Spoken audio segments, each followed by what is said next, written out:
Bismillahirrahmanirrahim. Assalamualaikum warahmatullahi wabarakatuh. Waalaikumsalam warahmatullahi wabarakatuh. Alhamdulillah wassalatu wassalamu ala sayyidina Muhammadin wa ala alihi wa sahbihi ajma'in, amma ba'd.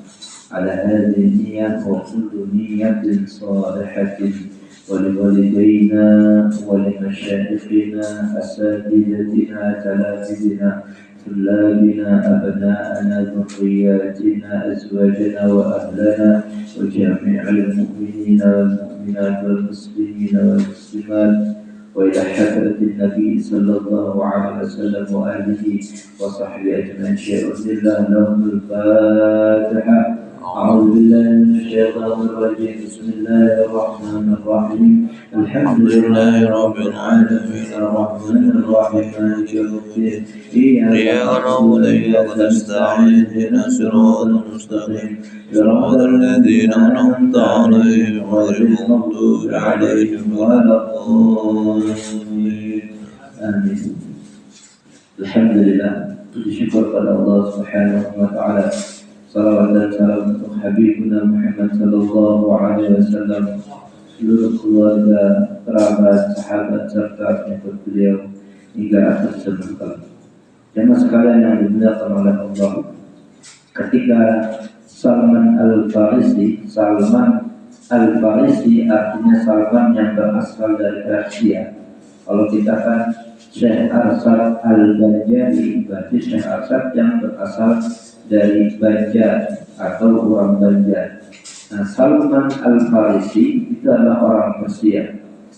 Salah satu pada masa itu negara yang paling maju dan memiliki peradaban dunia, yaitu Persia, yang saat itu bersaing dengan negara yang satunya, yaitu negara Romawi yang sangat maju. Negara yang paling tertinggal pada masa itu adalah Makkah.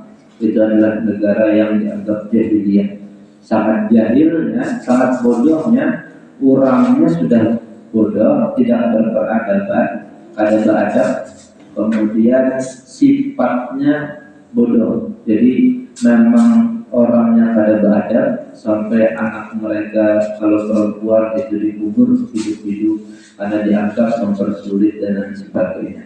Tapi Islam datang ke tempat itu sehingga kemudian membawa kemuliaan bagi tempat tersebut, Mekah dan Madinah, seluruh kemudian menyebar ke seluruh dunia. Nah, Salman Al-Farisi dari Persia itu daerah sekitar Iran hari ini. Dari daerah sekitar Iran itu, Persia, mendapat informasi bahwa ada orang yang akan mengubah dunia, yang memiliki kemuliaan, yang membawa agama yang baik dan benar, Nabi Muhammad. Dalam perjalanannya beliau akan sampai bertemu Rasulullah. Ketika beliau belajar dengan seorang pendeta saat itu, bahwa untuk mencek kenabian Nabi Muhammad itu, salah satunya adalah beri beliau sesuatu. Kalau itu kamu niatkan sedekah, maka sebagai seorang nabi itu beliau tidak menerima. Tapi bila diberi sebagai hadiah, beliau akan menerima.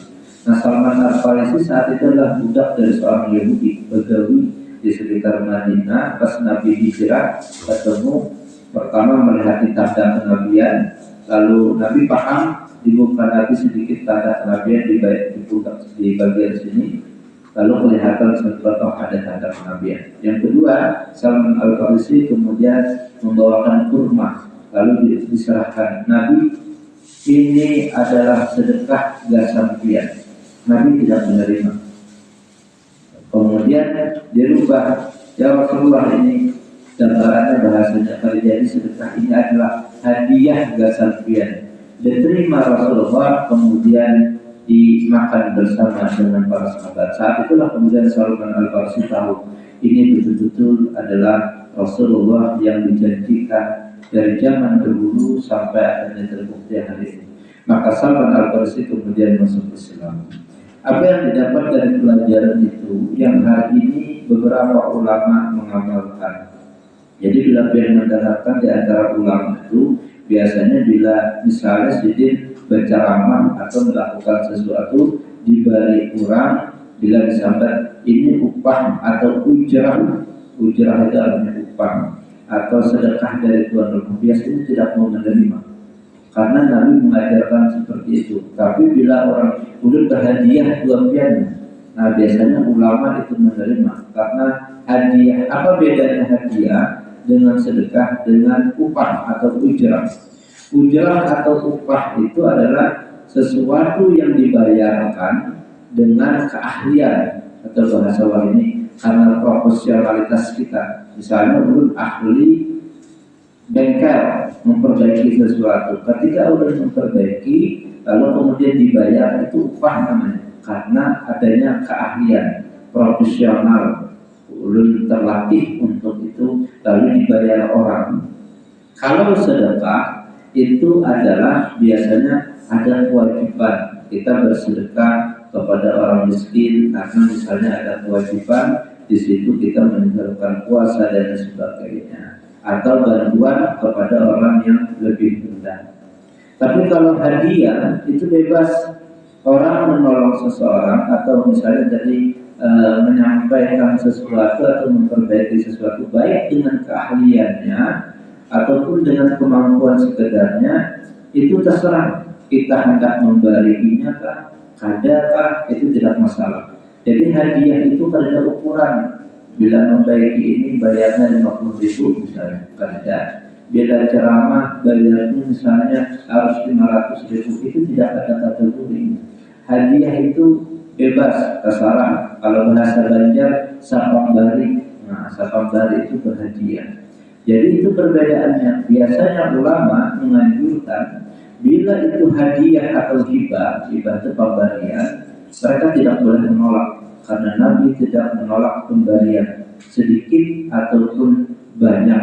Itu kalau hadiah. Tapi kalau ukurannya adalah ujrah dan sebagainya, itu biasanya dipertimbangkan. Itu gambaran kenapa para ulama kadang menerima karena dia ada disebut hadiah. Biasanya hadiah itu juga para ulama tertentu penglihatan kita sidin menerima, tapi sebenarnya karena ada hal tertentu sidin balik ke orang lain. Ma'atur ada sidin membiayai orang sekolah, ada yang pernah kata itu.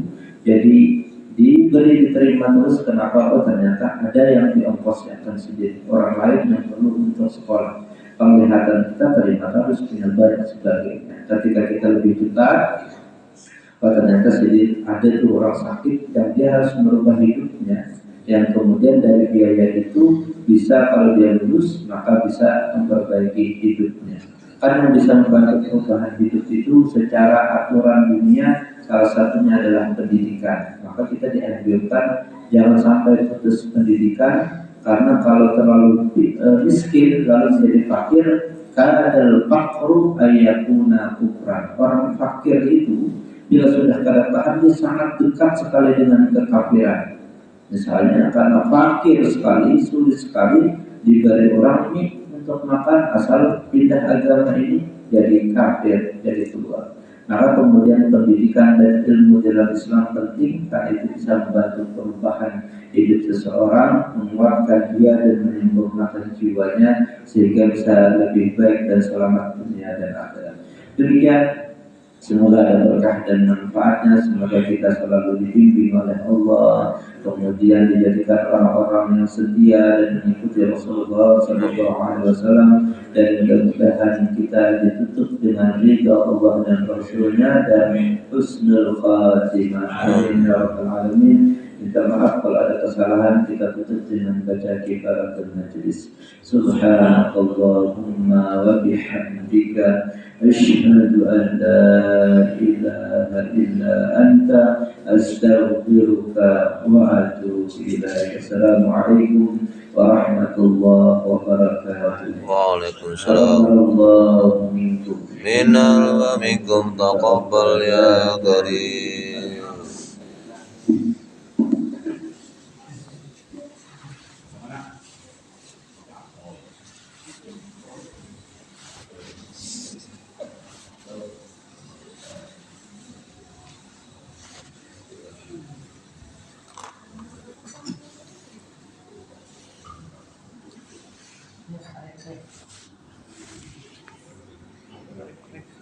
Kayak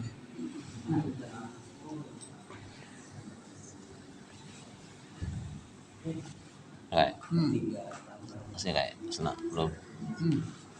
Apa aja?